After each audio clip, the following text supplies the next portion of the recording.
If you're stuck in your business, then this video will help you get unstuck. So this morning I was reached out to by a business owner who's doing about $1.5 million a month in revenue. And he was like, hey man, I'm kind of stuck doing what I'm doing. And I just don't know anyone who's in my space who does more than $2 million a month. He's in the online marketing space. And I thought that was really interesting, and we had a good conversation about it. And so I wanted to share what we talked about. And so the first thing is I completely oppose that viewpoint. And I think this is so interesting because the reason we get stuck in our business is because we either have a belief that is incorrect, there's this character trait that we lack, or there's a skill deficiency. We don't know how to do what we need to do. We don't know how to be who we need to be, and we don't believe what we need to believe, right? That's what we think about the world. And so whenever I'm looking at a business or business owner or myself, and I'm stuck at a certain level, I think, is this a belief that I'm lacking or that's wrong? Is it a trait that I have that I need or I need to change? Or is there a skill, right? And a lot of times, it depends on who you're talking to, but you need all three. And a lot of people who are just really good at character development only talk about traits. People who are really good at skill development only talk about skills. And people who are kind of like a little bit more woo-woo only talk about beliefs. But you need all three, right? And so when I was talking to this guy, he said, no one's in the online space making more than $2 million a month. And I thought this was interesting because when I came into the gym space with our first company, there was no one who was making more than $3 million a year in that space. And for those of you who don't know, we grew that company to $30 million a year plus. And so we 10x'd what the biggest person in the space was doing at the time. And so a lot of that's kind of like running the 4-minute mile for the first time is like, just because no one has done it doesn't mean it's not possible. And so, for this individual, I was like, well, break it down to physics, right? Break it down to like, tell me why you think that you can't get past, that no one can get past $2 million a month. Like, why? Is there not enough customers? Right? And he's mass market. So of course there's enough customers. I was like, so tell me, like, why can you not do it? Right? As we're talking about this, I want you to think about your business, right? I get reached out to all the time, like, hey, I'm doing $2 million a year. I'm doing $5 million a year. I'm doing $10 million a year. I just don't think we can grow any bigger within our market. Now, there are real market constraints. Right? So for example, if you were serving chiropractors, and there's 50,000 chiropractors in the United States, if you had all 50,000 of them, then yes, you wouldn't be able to grow in that space. And then at that point you could grow adjacent. And so then at that point your business still would continue to grow. And it's normal for businesses to go vertical to vertical and expand horizontally in that way. But if you're in a mass market business or a business that serves consumers in any way, the entire marketplace is your base. And so when he said that he doesn't know anyone who's doing over $2 million a month, that is a belief issue, right? I'm like, well, let me give you this one to think with. Well, if you have 10 competitors and each of them are doing $2 million a month, then it means that one of you could be better than all of you and make $20 million a month. Sit with that for a second. Think about it. Because when I looked at the gym space, when I got into it at the very beginning, I looked at all of the people who were out there and I saw that all of them were doing $1 to $3 million a year. And so I was like, if I'm better than all of them, then I should be able to do 30 million. I should be able to add up all of their businesses, and that should be what my business should be able to do.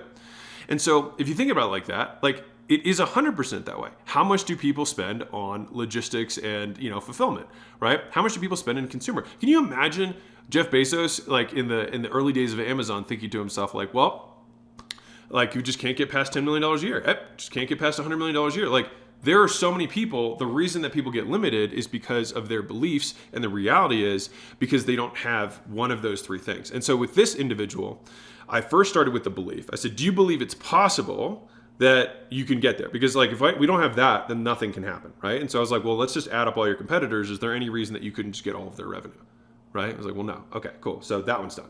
Traits. Well, this one is like, are you patient enough to see it out? And part of that comes to the fact of like, if you believe you're making a positive impact, right? And you believe that your product or service really is benefiting the world, which is honestly what I think one of the biggest issues is. A lot of people don't really genuinely, when they look at themselves in the mirror at night, believe that the product is good enough.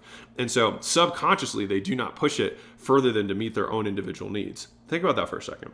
Like, if you've matched your own individual, like you've capped out your ability to spend money and like your ability to generate money, the only reason to make more money past that, if you're a self-aware individual, is because you actually believe the thing that you have is going to help more people. And so it shifts from being a self-centered focus to an other-centered focused process, right? And so that person may not have the traits or to have the like to do that, right? And the third is like he might not be able to grow because he lacks the skills. Like he might not have the skills of recruiting somebody to open a new sales channel, right? He might not have the skill himself to do it or the skill to find someone, because those are two different ways to think about it. Like you can always acquire the skill, which is how do I do it? Or you can have the, probably the wealthier mindset of like, well, who can do this, right? And so then you can approach that. But as long as you know what needs to happen, then you can find the who. Now, if you are completely unaware, because I get this question all the time, like, well, at what point do I bring someone in to like run my business for me? And so I had someone ask me this yesterday. They were making, I think, like 50 or 100 grand a month. I can't remember what it was. And I was like, dude, like you're just starting. You know what I mean? Like you're just getting into the game. Like you know what I mean? Like you don't need to have, like, is your market capped? Is there a reason that you, like, why do you want to do this, right? And I think it's because they didn't really believe in the thing, right, that they're selling. Because if you believe in the thing, then you want to be the one who's driving it, and continuing to grow it over time. So anyways, all that to say, right now, if you're stuck, right, or you perceive yourself to be stuck, I would break down, is there an actual cap on how big my market is? Right? And have I sold 100% of my marketplace? Have I sold 30% of my marketplace?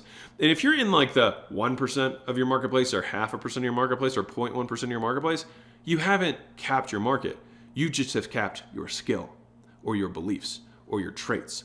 And so then I would look at, okay, well, if all my competitors are doing this put together, then there's no reason I can't get all of that or half of that if I were way better than all of them. Right? If you were better, because each one of those businesses has a specific way they acquire customers, a specific way of fulfilling those customers, right? And so if you knew how to do each one of those things and you did it better than them, then there's no reason that you couldn't beat them, right? And so if you think about that, then all of a sudden that should break the limit that you have on how much you can actually make within your current vehicle. Then you get forced to look at the other two, which is like, is there a trait that I lack or is there a skill that I lack in getting to where I want to go? And so this was the conversation I had with him. At the end of the conversation, he was like, wow, I guess I can get this thing to $10 million a month, et cetera. And I was like, right. And so that was the entire purpose of this video, is that if you are stuck and you're thinking that you are capped, you might be, but it's not because of your market. Oftentimes it's because of your beliefs, a trait, or a skill that you lack, and then figuring out which one it is and then attacking it is usually the way to go through it. So anyways, hope you found value in this video. Keep being awesome. Hope you like my mobile studio setup. We're rocking the Colorado mountains. It's beautiful up here, and I hope you guys are having an amazing day. Catch you guys soon. Bye.